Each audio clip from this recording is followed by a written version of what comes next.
પ્રશ્ન 3. મીરાના પદોને આધારે મીરાને મૂલવો અથવા તો પદનું સ્વરૂપ અને મીરાના પદોની વિશેષતા. જવાબ. પાર્ટ 1. મધ્યકાલીન ગુજરાતી સાહિત્યમાં પદ અને આખ્યાન કાવ્ય સ્વરૂપો અતિ લોકપ્રિય હતા. પદ અને ઉર્મી કાવ્યનો જ પ્રકાર છે. આમ તો ઉર્મી કાવ્યનું સ્વરૂપ આપને ત્યાં પશ્ચિમમાંથી આવ્યું છે, છતાં આપણા પ્રાચીન સાહિત્યને નિહાળતા જણાશે કે પદ, ગરબો, ગરબી વગેરે ઉર્મી કાવ્યના જ રૂપો છે. બધી ભાષા સાહિત્યના આરંભમાં સર્વપ્રથમ આવા ઉર્મી ગીતો એટલે પદો જ મળશે એવું શૈલી અને સ્વરૂપમાં શ્રી ઉમાશંકર જોશી કહે છે તે સાચું છે. એક ટૂંકા ગેય કાવ્ય, લઘુકાવ્ય તરીકે તેનું આકર્ષણ સારું છે. મુક્તક કે દુહા 2-4 પંક્તિમાં જ હોય છે, પરંતુ તેનાથી બહુ વિસ્તૃત નહીં એવી સુમેળ રચના પદને નામે ઓળખાય છે. પદ એ રીતે પ્રવાહી લાગણી છે. ફકરો. નરસિંહ, મીરા અને દયારામને હાથે આ કાવ્ય પ્રકાર સારો ખેડાયો છે. દયારામના કે મીરાના અનેક પદ લોકકંઠે રમતા રહ્યા છે. મીરાનું એના પ્રભુમિલન કે પ્રભુવિરહના પદો દ્વારા ભક્ત અને કવયિત્રીનું રૂપ પ્રગટ થાય છે. પદ એ ઉર્મી કાવ્યનો સગોત્ર હોવા છતાં એ લાંબુ પણ હોય છે. ભાલન કે વિશ્વનાથના જાણીતા પદ 50-55 પંક્તિના પણ છે.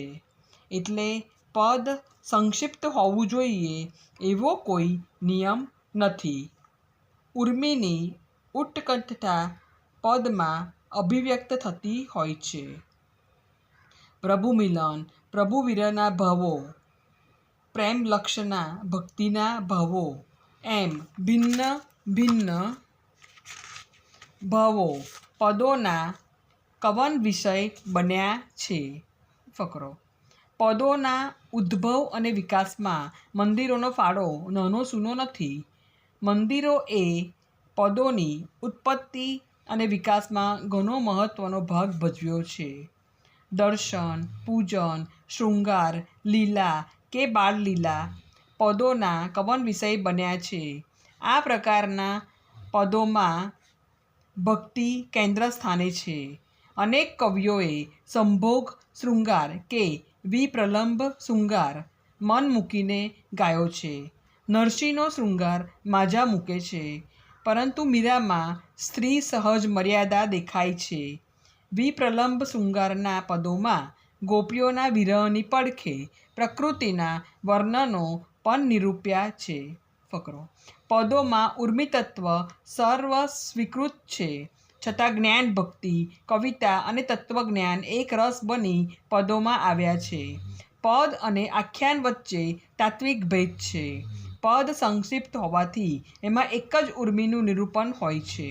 પદમાં સંગીતનું, લયનું આગવું મહત્વ છે. પદમાં ભાષા ગાનના તાલ અને લયને અનુરૂપ હોવી જોઈએ. અક્ષરોની ગોઠવણી જ એવી હોય છે કે જેમાંથી સંગીતનો તાલ આપોઆપ જ પ્રગટ થાય છે. ફકરો. ટૂંકા લઘુકાવ્ય તરીકે અને ગેયતની એની વિશેષતાને લીધે આપને ત્યાં પદ ખૂબ લોકપ્રિય બન્યા છે. મીરા કે દયારામના પદો ભક્તિ, તત્વજ્ઞાનમાં સમરસ બનીને પ્રગટે છે. ફકરો. 3 પદોમાં મીરાને મોહનના મુખડાની માયા લાગી છે. એને તો વિઠ્ઠલવરને જ વરવું છે. જીવને શિવ સ્વરૂપની ઝાંખી થતાં સંસાર અસાર લાગે છે. સંત સમાગમ અને સદ્ગુરુની કૃપા ભવસાગર તરવા સમર્થ છે. નરસિંહે પોતાના જીવનના પ્રસંગો પર પદો રચી હરિનો મહિમા દર્શાવ્યો છે, તેમ મીરાએ પણ પોતાના જીવન પર પ્રકાશ નાખનારા પદો રચ્યા છે. ફકરો. મીરા અને રાના વચ્ચેના સંવાદના પદમાં રાનો મીરાનો પતિ જ હોય એમ લાગે છે, અને જો મીરા સાધુઓ તથા વૈરાગ્યોનો સંગ છોડી મૂકવા તૈયાર હોય તો રાનો એને પટરાણી બનાવવા તૈયાર થતો દેખાય છે. રાનાને એકથી વધુ પટરાણીઓ હોય એમાં મીરા ભક્તાણી બની કુલાચાર અને રીત રસમોને અવગણીને સ્વચ્છતાપૂર્વક વૈરાગીનું જીવન જીવવાનો આગ્રહ સેવે છે. પરિણામે રાનાને મન અકારી થઈ પડે છે અને રાનો તેને ઠેકાણે લાવવા પ્રયાસ શરૂ કરે છે. મીરા અંગેની આ પ્રમાણે લોકમાન્યતા છે, પણ તેને ઇતિહાસનો ટેકો નથી. ફકરો: મારું મનડું વિંધાનું રાનામાં અને શું કરું રાનાજી એ બે પદોમાં મીરાની દ્રઢ વૈરાગ્ય ભાવનાના જ દર્શન થાય છે. અહીં મીરાને જયમલની પુત્રી કહી છે. દયારામે પણ એને જયમલ રાઠોડની પુત્રી ગણાવી છે. રાનો એ તેનો પતિ છે અને બંનેના મન ઊંચા થઈ ગયા છે એવું આ પદોમાંથી સ્પષ્ટ થાય છે. ઝેર તો આ પદમાં રાનાને સીધું સંબોધન છે, છતાં તે પરોક્ષ હોય તે રીતે મીરા વિષયના પ્યાલાની વાત કરે છે. ફકરો: મીરા કૃષ્ણ ભક્ત છે એ હકીકત છે, છતાં રામની ભક્ત હોય તે દર્શાવતા ઘણા પદો છે. આમ તો રામ અને કૃષ્ણ બંને વિષ્ણુના જ અવતાર હોય રામ અને કૃષ્ણમાં ભક્તિની દ્રષ્ટિએ ભેદ ન સંભવે, પરંતુ પોતાના જ ઈષ્ટદેવ સિવાય અન્ય અવતારોને નમવા તૈયાર ન હોય તેવા અનન્ય ભક્તો હોય છે. મીરા પોતે ચુસ્ત વૈષ્ણવ હતા. તેમને કોઈક પ્રભાવશાળી રામભક્ત સાધુની અસર નીચે આવીને જ રામ નામનો મહિમા ગાયો હોય તે સંભવિત છે. ક્યાંક તો મીરા કૃષ્ણને રામ તરીકે ઉલ્લેખે છે, એટલે મીરાને મન બંને પરબ્રહ્મ તરીકે એકરૂપ છે એમ કહી શકાય. પરંતુ મીરા કૃષ્ણની અનન્ય ભક્ત હોઈ કૃષ્ણ એના ઈષ્ટદેવ છે એનું જ પ્રતિપાદન કેટલાક પદોમાં છે. એક પદમાં મીરા પોતાની જાતને અધ્યવૈરાગન અને જોગન ગણાવે છે અને તેથી રાજવી પતિને તે ન ગમે તે સ્વાભાવિક છે. મીરા પોતાનું જીવન રાના કરતાં કેટલું ભિન્ન છે તે દર્શાવવા એક સુંદર દૃષ્ટાંત આપે છે. ફકરો: એક રે માટલું જશોદા માતનું, બીજું દિશે કલ્લોલને ઘેર. ફકરો: માટલું એકનું એક છે.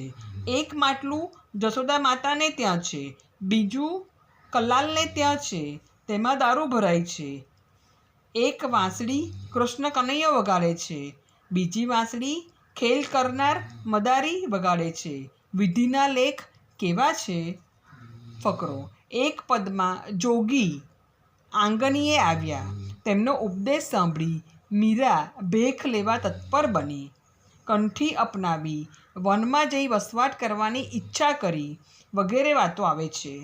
તે જમાનામાં નાતપંથી બાવાઓનો સંચાર હોઈ મીરા એમના કોઈકથી પ્રભાવિત થઈ હશે.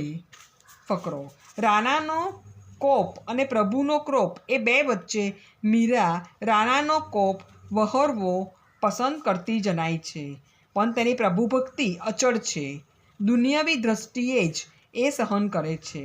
ભગવાનના ચરણકમળમાં એ વારી ગઈ છે, તેથી તેના મનમાં કોઈ પ્રકારનો ભય નથી એમ તે એક પદમાં ગાય છે. વળી કેટલાક પદોમાં હરિજન સાધુસંગનો સમાગમ મીરાને અત્યંત પ્રિય છે, તેથી તે સાસરું અને પિયર ત્યજવાની તત્પરતા બતાવે છે. પદ: આજ મારે સાધુજનનો સંગ રે. રાના: મારા ભાગ્ય ફળ્યા રે. સાધુજનનો સંગ જો કરીએ પિયાજી, એક તો ચોંગનો રંગ રે. પદ પૂરું. ફકરો: કોઈ નાતપંથી જટાધારી બાવો મીરાના જીવનમાં મહત્વનો ભાગ ભજવે છે. મીરા પોતાની જાતને બાળકુંવારી તરીકે ઓળખાવે છે. તે બતાવે છે કે મીરાએ પરણ્યા પછી સંસાર સુખ ભોગવ્યું નથી. આખો વેદાંતની ઢબે જીવ શિવની એકતા દર્શાવે છે. મીરા સ્ત્રી હોવાથી સંસાર વ્યવહારના રૂપક દ્વારા પોતાની વાત રજૂ કરે છે. મધ્યકાલીન નારીનું જીવન મહિયર અને સસરું એ બે વચ્ચે પૂરું થતું. બાળ લગ્નને કારણે એ જીવનનો મોટો ભાગ સસરામાં વીતતો. એટલે સાસુ સસરા, દિયર જેઠ, નણંદના ઉલ્લેખો સ્વાભાવિક છે. નાવલિયાનો ઉલ્લેખ મીરા સંકોચથી નથી કરતી, ઉલ્લાસથી કરે છે, કેમ કે એનો નાવલિયો તો અવિનાશી વિશ્વંભર છે. તેના પદોમાં સાસુ, નણંદ અને દિયરના ત્રાસના ઉલ્લેખો છે. ફકરો: એક પદમાં મીરા રામ મંદિરમાં ચૂટકી બજાવી તાલ સહિત નાચતી, ઘૂંઘટની લાજ ત્યજીને નાચતી દેખાય છે. તો નાચી કૂદીને મેં તો ભક્તિ ન કીધી, લોકની લાજ મેં બહુ રાખી. આ વાક્ય કોમા ઇન્વર્ટેડ કોમા એ શબ્દોથી ભક્તિને આવકારે છે. મીરા પર ચૈતન્યની કે વલ્લભ મતની અસર જણાય છે.